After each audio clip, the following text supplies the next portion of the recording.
Hello, everybody. This podcast is Lava. My name is James Fond. With me, as always, Sam Shoemaker, Silas Whitlock, and in the corner, who's not going to talk very much or ever at all, Nick Frame. Hey, hey. What's up? Today is part 2 of Al Capone.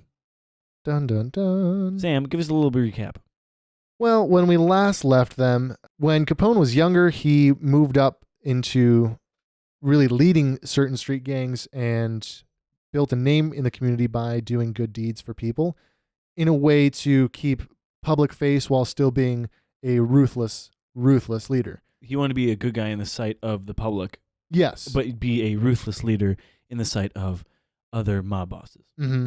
Now, a tidbit that I actually missed from last week, or I didn't go into a ton of depth, is that when he first got married, he moved away with his wife and tried to settle down. I thought that he kind of stayed in the dirty while he was doing that, but he actually settled down and worked like the standard 9 to 5, tried to go straight just like his parents did. Mm-hmm. But eventually he did get pulled back into the gang life when Frankie Yale, Yes. asked him to come to Chicago, and he was not settled with his job. Yeah, he worked as an accountant for a Yeah. construction company. He was not happy Wow, with that sounds like a boring job. Oh, yeah. Thank you to all you accountants who enjoy numbers. And Yes. he would have stuck with it for the rest of his life had he not been called back and not been Interesting. given. Mhm. Yeah, he was not happy with it, but he really didn't want to be in that lifestyle. He didn't want to live a bad life. Which is Interesting. It is interesting, and he had a knack for it. So Yeah. when he got that call, And that's it was what- kind of like, oh yeah, I was good at that. I mean, the documentary said if he would have used his mind, he was an absolute genius. Yes. And if he would have used his mind towards good, Well- he would have been a very, very successful businessman. The record that I found of his IQ was that he was just barely above average. Interesting. Yeah, he just knew how to run a business well. He was a good leader. In fact, Yeah. IQ doesn't obviously test everything. It No, just tests yeah, IQ, but part of my follow-up research was actually listening to a podcast that broke down the way in which he managed his business and looked at it in an applicable way to like your own business. Like, kind of strange. You're taking a mob boss and you're going, how did he run a business successfully, and how can I apply that to your life or to your own method of running your business? don't pay taxes, everybody. It works out real well in the Really end. well. Don't get syphilis either. Oh, yeah. Definitely get syphilis from a hooker. But I mean, it makes sense Never that he, stay truthful to your wife. it makes sense that he Faithful to your wife. viewed his crime as a business because it was actually a business, and it was something that was for the people more than it was for the criminals. Yeah, especially once we get into this week's topic with more of him as the mob leader, it becomes a corporation. It becomes a multi-location, multi-level business that has honest fronts and it has dishonest fronts. And it's all thanks to, what is it, the 18th Amendment or whatever it was? What Yes, is- the 18th Amendment of Prohibition. This episode of This Podcast is Lava is brought to you by Jonathan Russell Photography, based out of Reno Rancho, New Mexico. I've known John for forever, and he's a good guy, and he also takes great photos. He specializes in landscape, wedding, and senior photos. To book Jonathan for a photography session, check him out on Facebook or Instagram. His info is there or in the description. Thanks so much for listening. Okay, so this all leads up to, like I said, Capone goes to Chicago, gets involved with the gang life again, and then eventually comes into the right-hand man position, basically, beside Torrio, and that leads into a conflict between the North Side gang led by O'Banion and Torrio, and there's a hit called O'Banion Gets Killed in His Flower Shop, and the North Side gang gets taken over by Jaime Wise, who is in collusion with Bugs Moran. Collusion. That will play majorly into part 2 of this. And Bugs Moran, just for you all to know, he was a guy to be feared when it came down to criminal activities or anything in general. He was definitely like the muscle of, Yeah, like, he's a brute. Like, yeah, he's just like a if you can brute. think of Juggernaut from like Marvel, that's Mhm. who he is. Yeah. Just like, Yeah.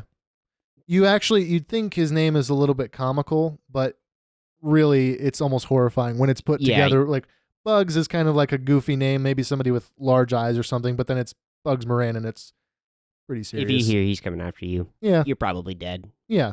So what does happen then He's is the John Wick of the 1930s. yeah, actually. Yeah, except Could way you imagine? sloppier. Could you imagine John Wick, but it's like Bugs Moran With a fedora. Oh my gosh. Bugs Moran 3. Bugs Moran, Chapter 3. He's just That's all. Wait, that's the wrong he's character. just kind of yeah, fat. yeah. He's just kind of fat with a machine gun. Oh gosh. So tensions are high between the Northside Gang and the Chicago outfit, which ends up leading into a hit then being pulled on Torrio. And he's ambushed, shot, and this basically is a huge wake-up call for him where he ends up retiring out to New York and leaving the full control of the Chicago outfit to Al Capone, which is where we pick up for part 2.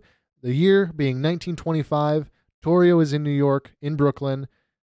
I think he becomes a barber. And Capone is left in charge at the age of 26. It is estimated that the racket that Capone set up brought in $120 million a year in sales. At that point, basically, they're a small corporation where they have people at every level doing. Have you ever made $1 million, Sam? Yeah, in my entire life. How about a And 200? you're In my entire life. Nope, never mind. I I'm was like, gonna say I think I've Sam? made maybe $60,000 in my entire I've made life. more than that, but Yeah, I've made like maybe 100 grand. like Actually, I couple would almost $100,000. put money down on it that I'm pretty sure I've only ever made $60,000 in my entire life. so I was like, I'll put all my money right now. I've only made 60. Yeah. But to be fair, $2 and 6 bottles of bourbon. to be fair, I've only been working a full-time job for about a year now. Yeah. So let that rack up for a couple years and then maybe we'll talk again. There's Anyway, so yeah, $128 million is like quite a bit of money in a year. Yeah. What yeah. are they? How are they getting this money, Sam? Well, the most famous thing that happened in that time period was the ratification of the 18th Amendment making alcohol illegal, otherwise known as prohibition. So with the enactment of the 18th Amendment and making alcohol illegal, Johnny Torrio and Al Capone saw an opportunity to not just sell illegal alcohol at an inflated rate, but produce it and distribute it all across, like their territory. They became the source. They became the source, and they could control prices that way. So they saw an empire with this. They So were just modern entrepreneurs. yeah, for real, they saw Simple. a need and they fulfilled it, Yes. and that's bingo. how they made their millions. And that's the end of this podcast. Thanks for coming by. But that's also, this is not the end of the podcast. That's why they had the love of the people. But Because wait, there's more. most of the people did not favor the 18th Amendment. No. And so people like Capone, who are sourcing alcohol to the everyday working class man, they're happy with him. Yeah. They like him. They like him very much, and so Except for his violence. They didn't like that. They weren't overly fond of that. no. But he also wasn't very fond of that. You mean murdering people is like not very popular amongst people except for Joseph Mengele? Yep. Yep. There are 4 things that are always going to be around in life: death, taxes, cigarettes, and alcohol. Don't necessarily agree with the last two, but the first two are 100% true. Oh, cigarettes and alcohol are always going to be around, man. They'll never die. Same with trains. You're not wrong. Coming back around, Al Capone boasted that he owned 50% of the police force in Chicago, and he had connections with all the political sectors of the area. And all of that led to him being able to use violence as a way to increase control and power over the other rival gangs and over the alcohol market, brothel market, drug market, basically crime market crime of All Chicago. of crime in Chicago. Because I'm sure this happens today, but back then, crime, this kind of network of it was organized crime to a degree that you don't see very often anymore. It wasn't just like Yeah. Joe Schmo robs the bank or Joe Schmo, kills a drug dealer and steals his loot. It was, if you were in their territory and you did something, you had to have the permission of the mob boss. Yeah, you did. The 18th Amendment is the only amendment to be repealed from the Constitution. This unpopular amendment banned the sale and drinking of alcohol in the United States. The amendment took place in 1919 and was a huge failure. So, this is very true because alcohol, obviously, lots of people like it. When that happened, Al Capone and Johnny Torrio actually started buying local breweries for like pennies on the dollar. I mean, because that's they what were I all would do. shutting down. If I had a bunch of pennies and, And the so brewery was going out of business, were just I'd throw a buying bunch of them. pennies at them. They were just buying them, and they would essentially, a keg of beer that could sell for $5 back then, they would sell for $45. Wow. Yeah. And did they water it down, or was it? No, they didn't water it down. Really? They just See, made. I thought they made watered it nope, down. they didn't, because dude, they owned like all of the. So I guess. So Al Capone's gang and organization, they made beer, while the O'Banion gang, they made whiskey. Okay. So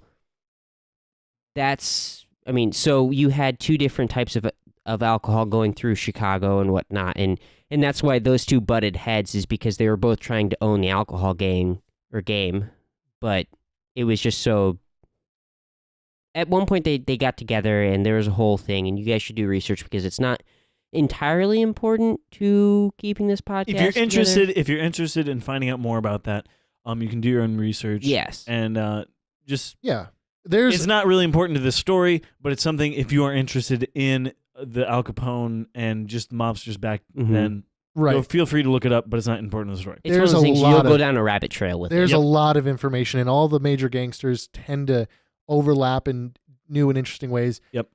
It's a whole thing, and none of us are historians by any means. We're just trying to give a very interesting story and break it down for you to listen to and enjoy and hopefully learn a thing or two. But by no means are we experts in any of these topics, and if we miss something or if we get something wrong, that's why. So listen at your own risk. So part of this whole control racket that Capone built up was also that any place of business that refused to sell, or rather to buy his liquor, usually would end up getting firebombed. Huh, weird. Yeah. What a coincidence. What a Wonder how that coinkydink. worked. Interesting. It is said that roughly 100 people were killed in Chicago just from those types of bombings during the 20s. Now, I saw some mixed numbers, but one of the things that I saw was that roughly 700 people in total were killed in Chicago in relation to the Prohibition Act and the crime and the all that we're talking about here.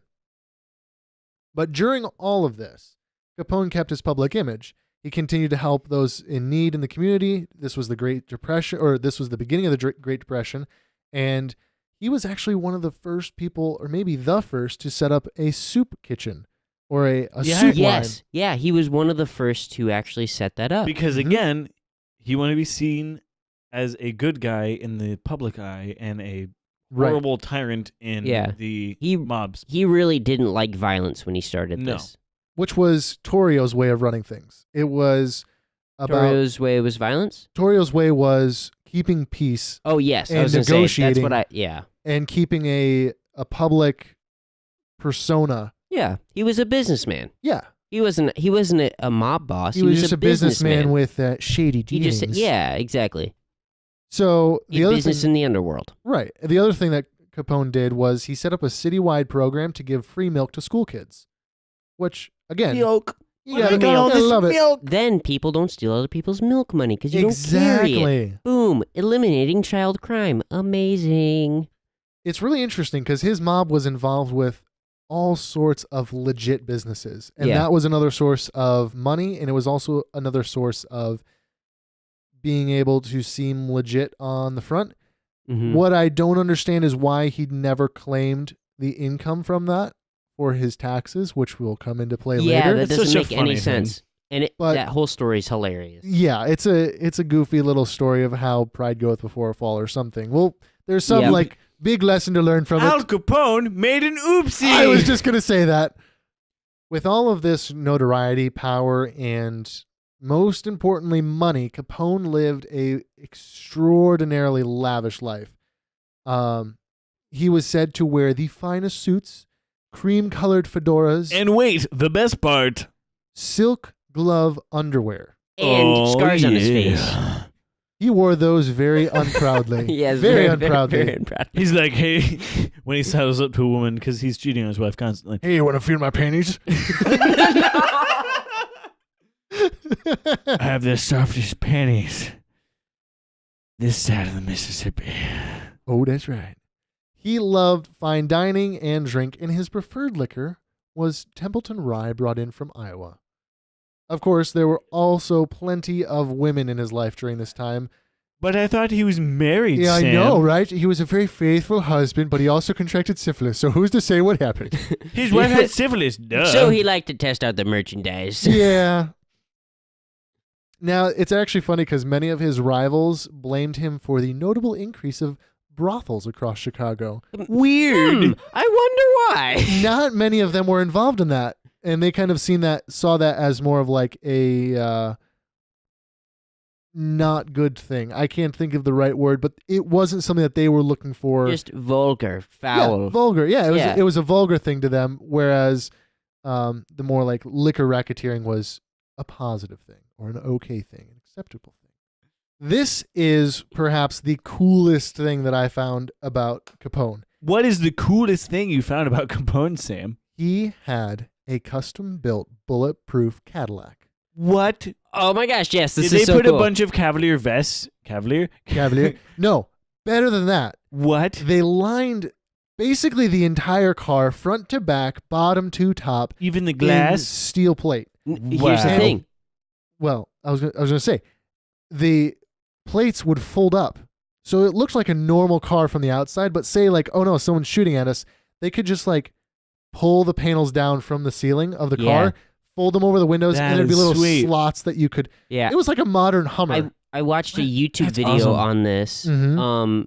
They claimed that it was Al Capone's actual Cadillac. I watched the same video. It's wrong. Yeah, I but it's a good definitely example. didn't believe it. I was like, but that's cool to get like So they the came whole and they're idea like, of how they so this is actually Al Capone's car. Look at these cool flappy flaps. yeah, and it looked like crap. It was probably You're like, but eighth. he inch- wore it was- silk glove underwear. He would not have this There's car. no way It they was- wouldn't have nicely cut Yeah. lines for the. It It was plasma. janky. It was plasma cut steel, and it was probably eighth of an eighth of an inch. It was probably eighth of an inch thick Yeah. steel, whereas his car weighed 7 tons. So if you Oh my goodness. if you lined a Cadillac with 14,000 pounds. How did those tires just not explode? It was a 19, 30 or so, no, yeah, 28. 1928, I believe. It's a bright green Cadillac, and interestingly enough, I did from that video because I was Mhm. angry that wasn't the real one. I went and looked at the real one, and there is another video where a guy drives it, and they've restored it. But what made me angry was that they restored it and removed the armor. So they have up. it, but it's basically not even the same car because they removed the modifications that was made to it by Capone. Why would you do that? I don't know. So here's this historical piece. We're gonna take away the things that make it historical and just make it a Cadillac. Exactly. Cool. But interestingly enough, it was seized in 1932 by the Treasury Department. Interesting. And it was rumored, although upon further researching, it was not true, that it was then later used to transport President Roosevelt. What? But it was not. They were Oh, thinking about That was using a it. cool. Yeah, That's a cool. they theory. thought about using it or something to that line. The but fact that apparently they thought about using it means that it the was car? really well built. with Capone as the boss of the Chicago outfit, his primary focus was really control. He worked and, well, really, he had other people work on absorbing or, shall we say, removing rival gangs and racketeers. If he couldn't absorb them, he would either push them out of the city or he would, have them killed in some way, shape, or form. Boom, dead. Hey, so Carl, that Steve guy, he could trip and fall in the middle of the street, or wear some cool, really super heavy shoes that are made out of concrete and fall in the river. That guy did an oopsie. Fell down to sleep with the fishes. So this is what was a big part of what would later be known as the beer wars, where rival gangs. I'm sorry. Or the I'm boars. sorry. The beer wars of 2019 would just be like guys chugging beer and then trying to slap each No, other. It would with just no, be no, fish. it would it's just a be a frat party. It'd be a frat party. I was just gonna say it's just a bunch of hipsters talking about how craft beer is no longer. So you in. know IPAs are the best beer and Sure. nothing No, else no, is no, good no, enough? no, no. My beer Here's was the thing. brewed in the butt of Here's a rare endangered panda bear and then poured into sea glass water and filtered through starfish fronds. And now, this is the Hey, most guys. disgusting but Guys, delicious. did you Actually- know? Did you know? Hold up. Hipsters really like PBR nowadays. That was what became a big part of what was later known as the beer wars, where the rival gangs were constantly killing each other over racketeering land rights, and it was a rather violent time in Chicago history. Capone eventually set up his mob camp or mob home in Cicero, Illinois, which is a suburb of Chicago. If you look at a map, it's just south of Chicago and completely separate, but also part of it. Kind of hard to explain. It's like Burbank, LA. Burbank is in LA, but it's also separate from LA. I don't understand it, but I was there. This would essentially be his fiefdom, the land which he would rule over as he rigged local elections and bought off officials and racketeered. What? A mobster rigged an election? Yes. That's Actually, why we got this Donald Trump guy. Al Apparently. Capone robbed an election. What? among many others, he supposedly paid $250,000 to back a mayoral candidate, William Thompson, who hinted at he might reopen illegal saloons and give favor to people like Capone. On the election day or voting day, any place that was deemed to be an unfavorable voting location was bombed. Anyone that was like unfavorable to like an unfavorable area to William Thompson that might swing to the other candidate. That sounds like this Donald Trump elections. That's what happened, right? Yeah, there was actually 15 deaths in correlation to that from the bombings. That's crazy. Yeah, so go out and vote, people, because you might get bombed or don't. Yeah, it's I don't- pretty good. Yeah, actually, Al Capone's brother was the one that really pushed the violence and stuff on that. To Yeah. get the right votes. Interesting thing though, I didn't touch on this. I should have. It was in another set of notes, and then I had to rewrite them because I lost that set of notes. No. But Capone has another brother, Yeah. and he got involved in gang violence very early on. I forget what kicked him off, but he ended up running away to the circus because he got involved in some gangs. Was it his peg leg? No, he didn't have His a buck peg, teeth? didn't have a peg leg or buck teeth. Was it the fact that he was born with a clown hat on? No. Hmm. But what it eventually wound up to him being is he went out west and changed his name. He would later become a, Tim Cook. I don't know if it was a marshal or what, but Dean Cook. he got involved in law enforcement and would eventually go to track down prohibition bootleggers and Wow. moonshiners.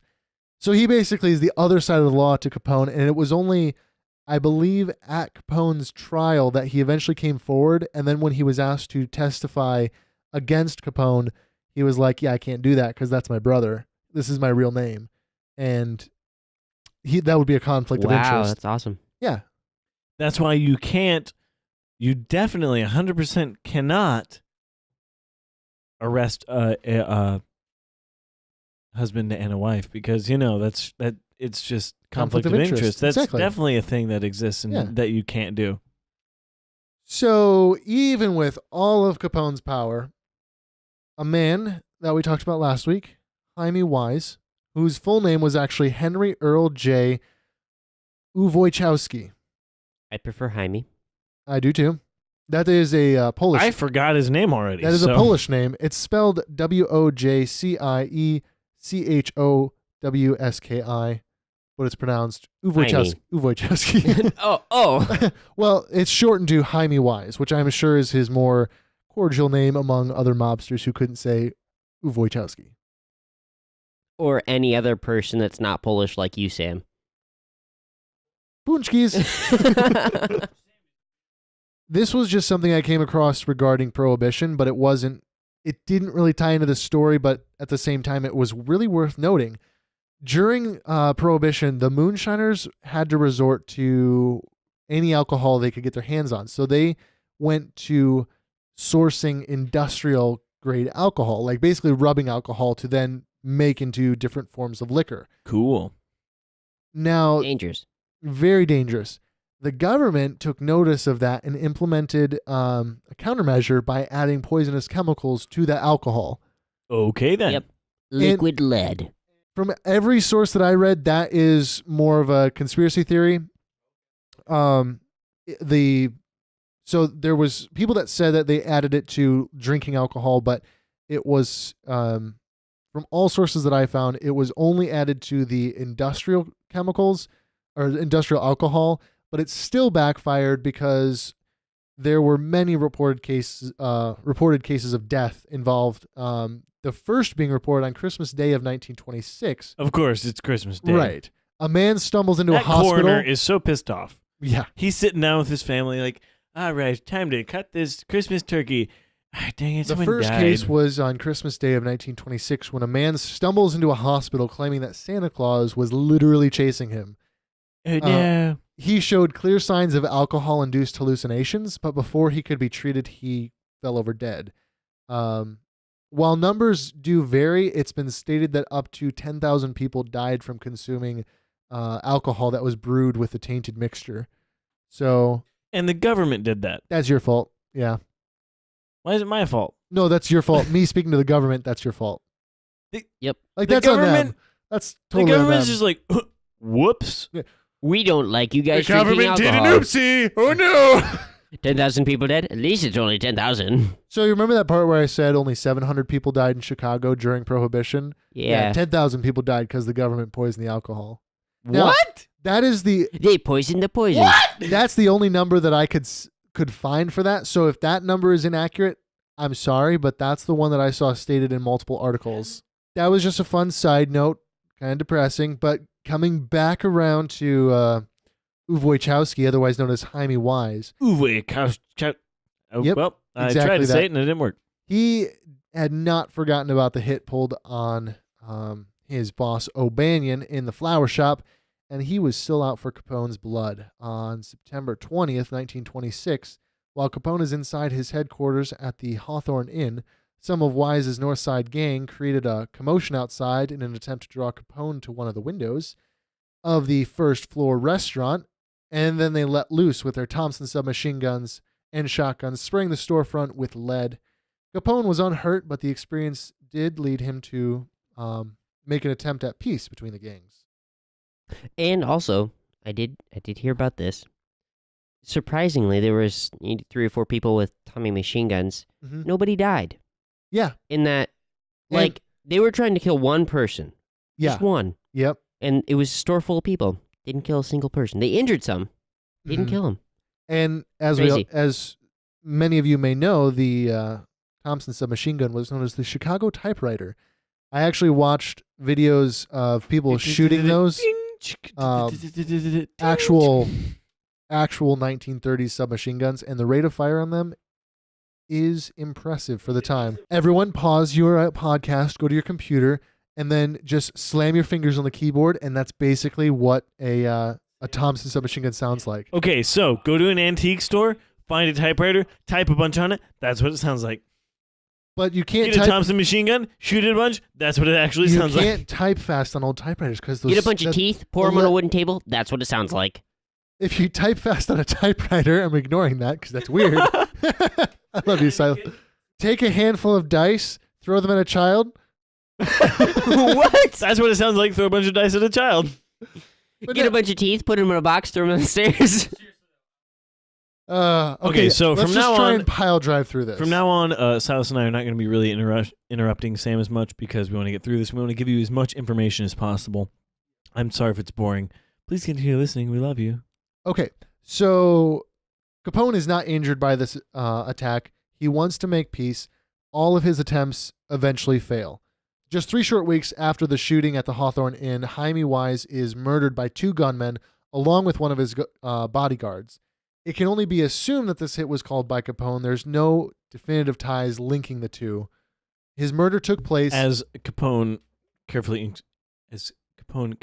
orchestrated multiple times. Yes, he was never the one with his hands getting dirty. He was a always master the one. delegator. Yeah, just Yep. delegating the murders to the other people. Now, interestingly, this murder takes place right outside the Northside Gang's headquarters, which is the same flower shop that O'Banion was killed in our last episode. Now, Wise left Bugs Moran in charge. I don't think it still kept the name the Northside Gang, or maybe it was just that Moran had his own gang, but it was really called the Moran Gang. It wasn't called the Northside Gang. As yet another act of retaliation, though, Bugs had the owner of Hawthorne's restaurant, a friend of Capone's, kidnapped and killed not long after that once he came into power. Was he tortured? He may have been. I didn't see anything about that, but I wouldn't put it past them. Oh, Yeah, knowing Bugs Moran That just makes from me the little think bit of- we know. it makes me think of getting a rat face. I don't want to know what that Let's is, not but talk- tell me what that is. Hmm. Quick. So a rat face it wouldn't just happen to anybody. It would happen to anybody that was a rat and like would rat you out. Yep. Essentially like that. Talk to the police. It's when you get your cheeks cut back, So like the Joker. like the Joker. Cool. Yeah. Big oof. Pull it. They tie you up and then they cut your face back and then they'll throw you in the river. Cool. Mm-hmm. Definitely don't want that to happen. All of these events really led to Capone becoming more paranoid and extremely mindful of his own personal security. He was known to take week-long, very expensive trips to places like Cleveland, Florida, Omaha, and Little Rock with close members of his gang, and they would stay in lavish hotel suites under assumed names, and avoiding all detection would just blow money on babes, gambling, and good room service, food. All right. Yeah. Sounds like a typical night in L.A. Yeah, but in Cleveland and Florida and Omaha and Little Rock. Now, this comes to what is possibly the most well-known event of this whole story, really. The St. Valentine's Day Massacre. Now, this all takes place on, as you may have guessed, February 14th, 1929. 7 members of the Moran Gang were in their headquarters, which was a garage on the north side of Chicago. 4 men, besides these 7 men, 4 men entered, 2 of them dressed as cops, and 2 wearing suits, ties, overcoats, and the classic gangster fedora. They lined up the 7 Moran Gang members as though against a wall, as though they were going to arrest them, pat them down, that sort of thing. But instead, they stood back and rattled them with 70 rounds from, as we have talked about before, their choice, the Thompson submachine gun, as well as 2 shotguns. When the responding police officers came to the scene of the massacre, they found one gang member, Frank Gussenberg. As he lay dying, the police questioned him as to who shot them, and he insisted that no one had shot him. It was a classic gangster move to keep silent. Eyewitnesses could only identify the gunman dressed as police. Oh, sorry. Eyewitnesses could only identify that that the gunman dressed as police had entered the garage and pretended to arrest the men before opening fire. Blame immediately fell to Capone, and theories ran that the hit was actually intended to kill their leader, Bugs Moran. The crazy thing about this is that is the most likely explanation. And if that's true, he was only a few minutes away from arriving at the garage, but he was running late that morning. He missed his own assassination by mere minutes. Wow. That's something that would happen to you. Probably. I'm always running late. So that's to my credit in case I miss my own Yeah. assassination sometime. But now we'll be prepared. That So is true. So we'll plan your assassination for 20 minutes before you're supposed to be somewhere. Mm-hmm. When asked, Bugs is quoted as saying, "Only Capone kills like that." Now, at the time, Capone was actually down in Florida, but some journalists went down and questioned him, and his response was merely, "The only man that kills like that is Bugs Moran." So it's like the real life situation of like the Spider-Man meme where it's like, No, you! Yeah, basically. okay. And just because he's down in Florida does not mean that he couldn't have called the hit. He had connections from here to Timbuktu. So really, Yeah, there's I mean, it's not out of his reach. right, but people were saying like, oh yeah, he was in Florida. There's no way he could call the hit. Yeah, Yeah, one phone call and he's like, hey, kill that guy, and they're and then basically boom, dead. him and Yeah. how many other people are dead? Exactly. Now, from what I understood, this was that the lead gunman in this attack was a guy by the name of Jack Machine Gun Kelly, McGurn. Dang it, you stole my joke. I was gonna say not Kelly. not I Kelly. was gonna say Machine Gun, not Kelly. But Jack Machine Gun McGurn. McGurn. Just an interesting name. McGurn. That's the only It reason I goes pointed it along out. with the another meme. It's like the McGursh. Yeah, meme, McGursh. You know, McGurn. McGurn. McGurn. McGurn. Kind of like what we got into with the Dillinger story. The FBI was still in their infancy here, and they could not investigate because of their limited jurisdiction. However, this was the event that really perked up their ears to what was going on in Chicago at the time. That being said, there was no one ever brought to trial for the murders on the morning of February 14th. Interesting piece to the puzzle. I also listened to a second podcast that was the grand niece of Al Capone. Or it was an interview with her. And she claimed that, and as their whole family would claim, that Capone had no part in the St. Valentine's Day massacre. As you would. As you would. I don't personally believe that. Yeah, no. I feel But- like that's something a family would do, Right. especially a family that has a history in organized crime. Exactly. She Literally one of the founders of organized crime in did, America. yes. Just her So- brother though, because again, like we touched on last week, his mother and father were great pillars of the community. Yeah. Yeah. As all accounts. As a barber and as a very religious woman, no one would have suspected that their offspring would be so corrupt. Precisely. But it is true. The St. Valentine's Day thing that goes down ends up bringing about kind of a snowball effect that leads to eventually Capone's arrest. It was about 1 month later in March that the FBI really took interest in Capone when he was reluctant to appear before a grand jury due to a subpoena. He presented a doctor's affidavit that said he had bronchial pneumonia, and the hearing was rescheduled. But in the meantime, investigators found out that Capone had actually visited several horse tracks while being in Florida, quote unquote, sick. It's the doctor said it was for medical purposes. Yeah, she was good for the my smell health. of horses' hooves hitting the dirt and money. The money, I mean, the money not that the I money, was betting just- on them. Yep, I'm healthy now. But Capone did testify for the second court hearing when it was rescheduled, and he was promptly arrested as he exited the building on contempt of court. So he posted the $5,000 bail and was released. That is about $70,000 in modern money. So then in May, Capone and his bodyguard are again arrested, this time for carrying concealed weapons in Philadelphia. They had a bunch of sporks in their pockets. Yeah. Sports. So they were sentenced each to a 1-year sentence within 16 hours after their capture. So they're like, hey, we got you. Off to jail with you. But Capone was actually released just after a short sentence of 9 months on good behavior. A lot of this, in case you're wondering, a lot of these little arrests are designed to keep Capone away from his gang and away from being able to really have control as they're trying to find evidence to put him away for a long stretch Yeah. of time. And another thing is, like, if you are able to pull the mob boss away for a while, it creates You're essentially removing the head. yeah, from the you're gonna snake. you're gonna You're put it back separate on, it and it's but gonna you're- collapse. You're moving, yeah. Yeah, and The even snake for doesn't know what to do with that head. even for those 9 months, he's in jail. I'm sure that there's some connection like inside the jail. Yeah, but it's really what it comes down to is you'll have multiple people that want to take over, and so you'll divide it. Yeah. and it'll collapse, And it's or it'll much make easier- it easier. it's much easier to take down a racket that is small little groups of Yeah, rackets, not exactly. one big. Especially rackets conglomerate. that are fighting one another. Exactly.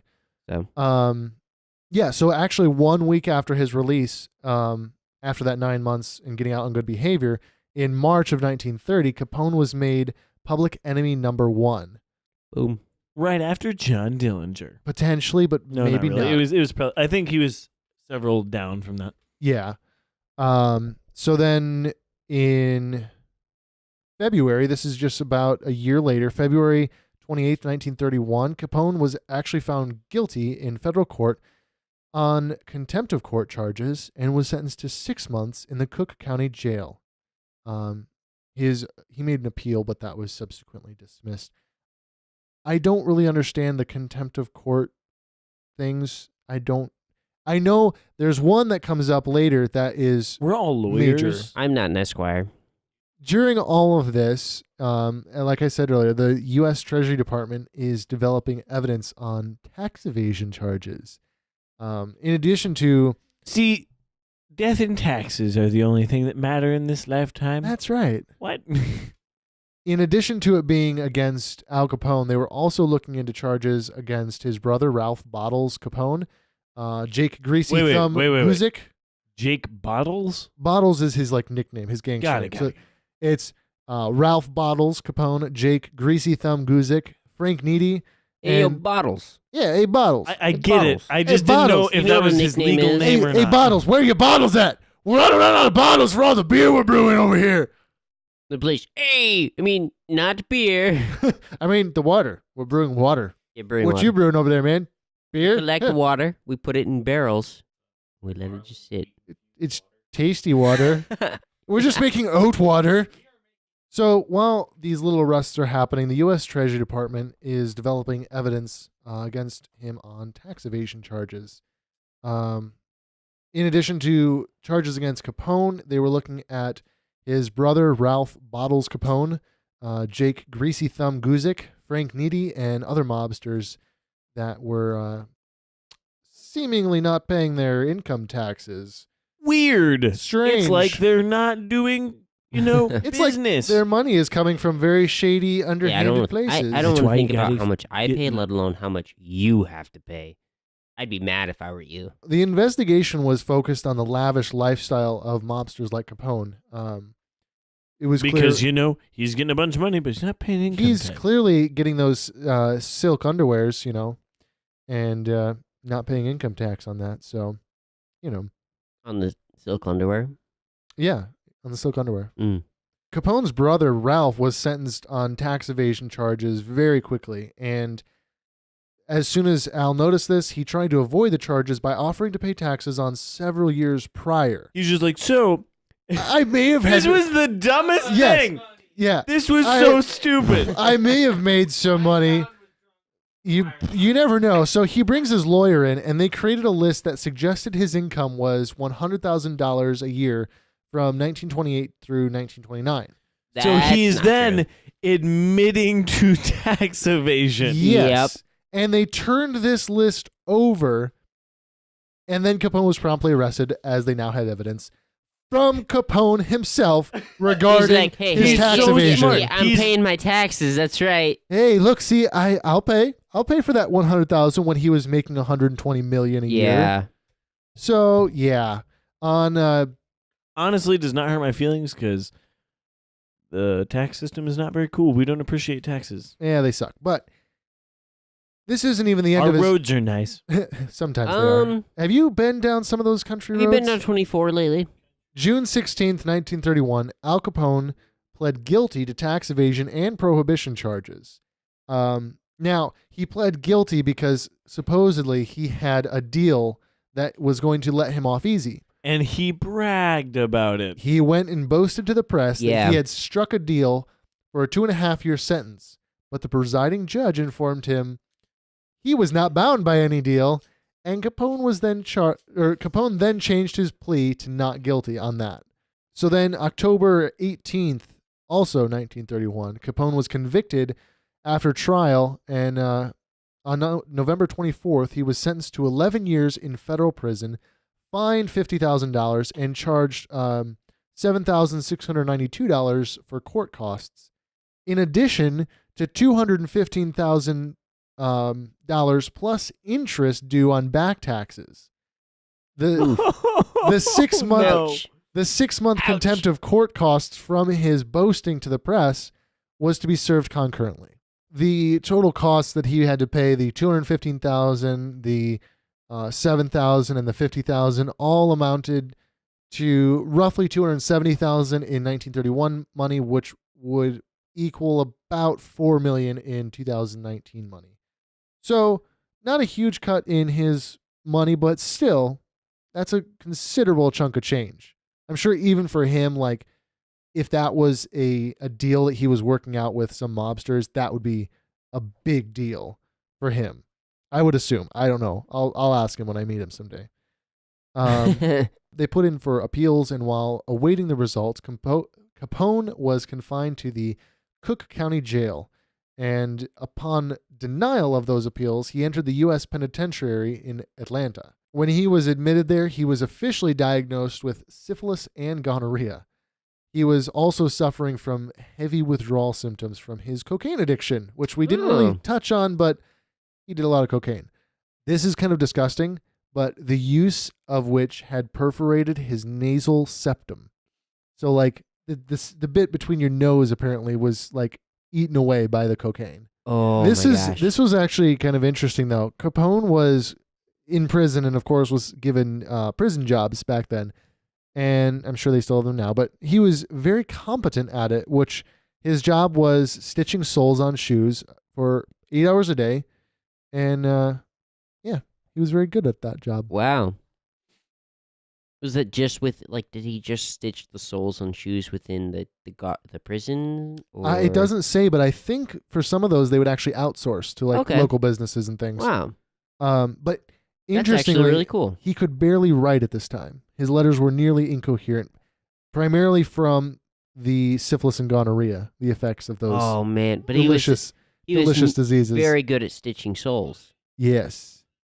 Now, so he was seen as very weak in personality and out of his depth in the prison system, and did not really do anything about the bullying. Like, he was not himself by the time that he made it into the prison system. And so there was actually a cellmate, or I think just an inmate, seasoned convict, Red Rodinsky. He was afraid that Capone would have a breakdown inside of the prison, and he was formerly a small-time criminal associated with Capone's gang, and ended up becoming the protector of Capone while he was in prison. Unfortunately, this kind of backfired because it gave the impression that Capone was being favored in the prison, and they ended up transferring him to Alcatraz because of that. While he was there, though, he was stabbed. He was stabbed in the first prison. So there's a lot of bullying and gang violence happening in the prison to Capone because he's losing his mental faculties. So at Alcatraz, Capone's decline became even more evident as neurosyphilis progressively eroded his mental faculties. That's what I wrote down, and that's what I'm reading. So he basically spent the last years of his sentence in the prison hospital, confused and disoriented. Really a sad decline from, like, powerful Chicago mob boss to this groveling simpleton in prison. He ended up completing his term in Alcatraz on January 6th, 1939, and was transferred to the Federal Correctional Institution at Terminal Island in California to serve out his sentence for the contempt of court charges. So I want to touch on something Yeah. before we move on. So I didn't realize that he declined before he died. Yes. So I think the general public kind of romanticizes gangsters in the sense that, right. oh, they go down and, like, you know, like Scarface, like, you know, say hello to my little friend, you know, Or, like Bonnie and Clyde. Yeah, they died. Yep. You know, they died just like that. It wasn't like a, hey, you grow old and you die this peaceful death or anything like that. Yeah. Or, you know, with STDs like syphilis and stuff, I didn't even know that you mentally declined. By the So end, it's- we were going to get to that. He Yeah. was Because we obviously are not doctors. Doesn't syphilis Nor eat do we away your have brain? firsthand yeah. experience. Well, that's what I read. Neurosyphilis. not. We do not no! Early syphilis is treatable, which he was afraid of needles, like we talked about in the first episode. He never got treatment when he was first diagnosed. So eventually it made its way into his brain and became neurosyphilis. When he was released, he was actually, I don't know what the word would be. He was tested, or they analyzed him, and they graded him at the mental capacity of a 12-year-old because No of way. this, because his brain was just gone. So Say close to his. What at what time period? this is right towards this was right as he was released, so 1939. No way. Yeah. So like all through prison, he's just like, it is mind blowing. And if you look at pictures of him, there's only a few that I've seen. He looks just miserable. It didn't really smash up the Chicago outfit while he's in prison for all these years. Although at a much lower level of capacity, they still functioned as a criminal organization with smaller groups and branches breaking off from that. It would never reach the peak that Capone had brought it to, but with him gone, it didn't fully just like destroy the organization. There was still a lot for the police to deal with. One of the biggest changes that did happen with the organized crime, though, was that no one had the power to have open violence in the same way that Capone did. So it really saved the police department having to deal with a bunch of bombings and stuff after that. So anyways, Capone ends up being released from prison, and he's referred to a hospital in Baltimore for the treatment of his psoriasis caused by the late-stage syphilis. He was refused based solely on his reputation as the mobster, but was accepted in by the Union Memorial Hospital. Although his mind was failing, Capone was grateful for the good and compassionate care that he received from the hospital, and he ended up donating 2 Japanese weeping cherry trees to the hospital in 1939. That is a long name for a tree. Sounds beautiful. Japanese weeping cherry tree. So then a very sickly Capone left Baltimore on March 20th, 1940, after a few weeks of inpatient care and a few weeks of outpatient. And he ended up going to Palm Island, Florida, which I think is where he was when he was initially arrested for contempt of court. I don't know. In 1946, a doctor who examined him determined that he had the mentality of a 12-year-old child, and Capone spent the last few years of his life at his mansion in Palm Island, Florida, with his wife and grandchildren. On January 21st, 1947, Capone had a stroke, and although he regained consciousness and started to improve, he ended up contracting bronchopneumonia and suffered cardiac arrest on January 22nd.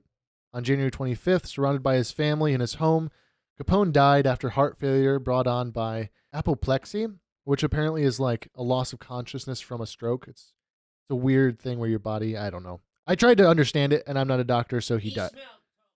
He smelled toast. So he died on January 25th, was originally buried in Mount Olivet Cemetery in Chicago, but in 1950, Capone's remains, along with those of his father and brother Salvatore, were moved to Mount Carmel Cemetery in Hillside, Illinois.